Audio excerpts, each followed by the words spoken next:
Hi guys, good morning, it's Jessica. So I talk about a few things in this video and I do like a little story time, but before I get into it, I wanted to like highlight a few comments that I really loved.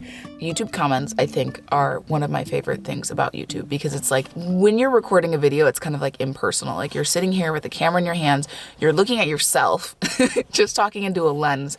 And so then when you get feedback on videos and people take the time to write out comments, it's honestly the sweetest thing. And so I wanted to highlight a few of my favorite comments on the last few videos. So the first comment that I'm going to highlight comes from my skydiving video, and it's from S and K. They said, "You look like the most happiest chipmunk while flying in the air. We are so happy for you that this experience gave you so much joy, made us almost tear up with you." I did look like a chipmunk.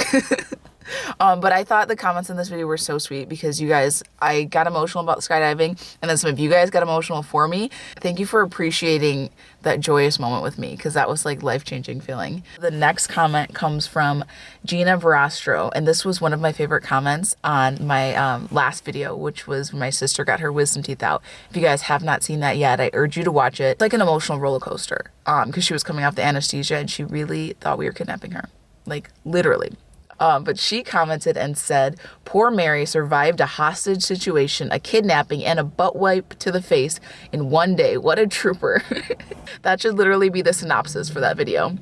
I announced my new video schedule, which is Tuesdays and Fridays, which I'm super excited about. So for today, I wanted to make it simple because I feel like a lot of my other videos lately have been a little bit more curated, or I've had people in them, or I'm like trying to do things.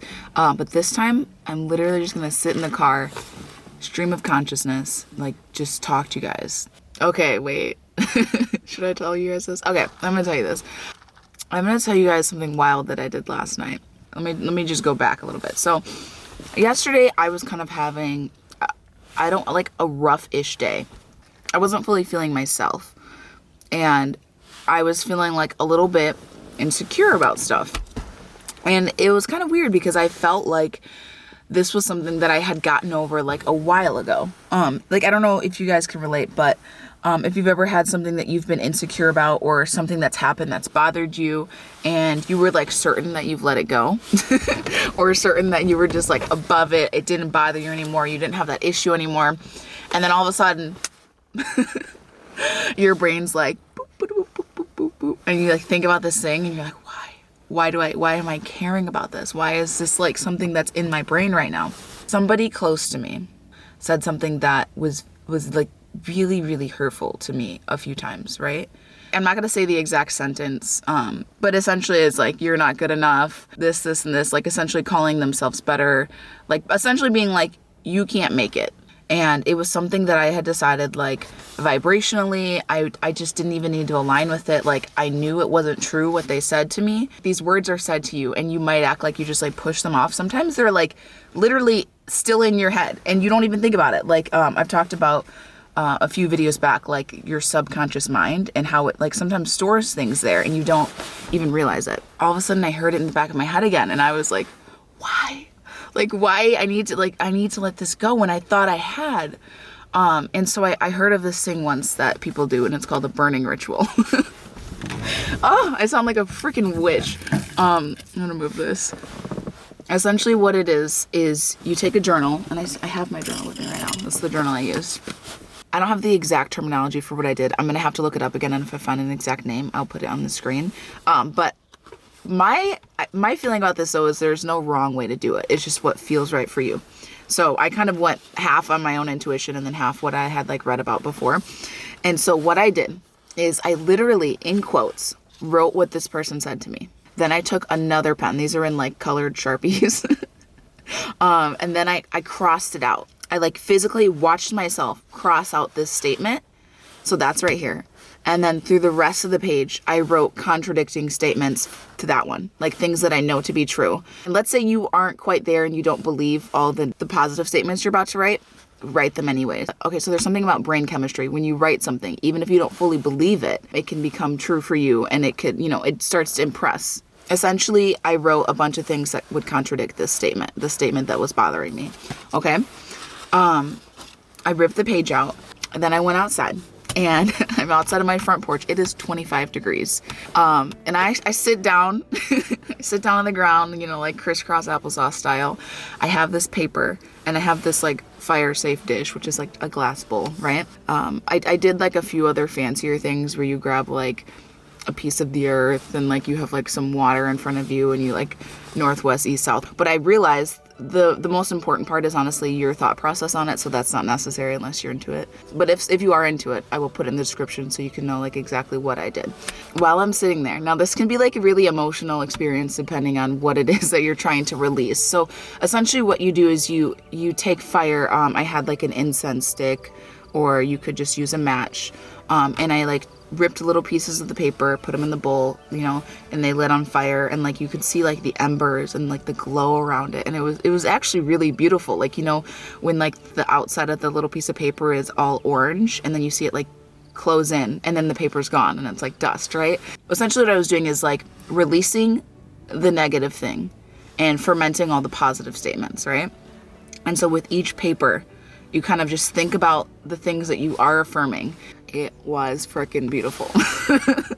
I know that sounds like some like woo-woo shit to some of you guys, but honestly, it's like psychologically, there's something really magical about it. Like regardless if you believe in like energy or spirits or just like anything like that. This wasn't even about an outside source. It's about like kind of helping to heal yourself from something. And then you take the ashes after that are all in the bowl and you kind of just like let it go into the wind and it disappears. And I literally felt so much lighter. It's kind of like taking the time to acknowledge that something hurt you and then doing something about it for yourself. So yeah, if I urge you guys to like try something like that. If you ever, you know, realize that something is kind of like sticking with you when you don't want it to. And if you guys ever want to see like me do this, I wouldn't mind filming it, you know, kind of just like an observational thing so you guys can see like me do this whole process. I feel like this also really relates to forgiving other people because like when you release something like that, it's kind of being like, okay, that happened. Like it is forgiven, it is gone. Like 90% of forgiveness is for yourself, because when you don't forgive somebody and you hold on to things, you're really just doing yourself an injustice, because that's something that you have to carry, right? So like if you have this like metaphorical backpack, right? And this person did this thing to you, and this person said this, and this person deserted you, and this person like hurt you in this way, or cheated on you or whatever, you are then carrying that backpack around, right? Like whether you realize it or not, you are feeling bitter and you are just holding all of that in, and it affects you. Forgiving that person is really like giving yourself grace, because you are allowed to like sit down, take that backpack off, and like take out each of these things that are weighing you down over time. Because when you release it, you aren't giving it as much importance in your life anymore. And that I feel like is really winning. Thank you guys for watching this video. Thank you for letting me open up about, you know, spiritual processes and stuff, and things that like are really meaningful to me right now. I urge you to try it and let me know if you want me to talk more about these topics. I feel like I have learned a lot this last year, and I might make a separate channel for it. I've been getting really into like tarot deck readings, oracle readings. I've been doing it on family and friends, and I feel like really connected to it. And it's something I want to share with you guys someday, but I don't know that I just want to like jump on Jessica Taylor and make it about that, because usually it's just about life in general on those channels. I do journaling, scripting, all sorts of things. So let me know if you guys would like to see that manifestation stuff. If not, catch me on a different channel about that. But thank you guys so much. Please give this video a thumbs up, and I'll see you on Friday. Love you. Bye. Even if I'm falling down, I will keep on searching for my highs. You can say I lost my mind, I will keep on holding my head high. Even if the sky is falling down,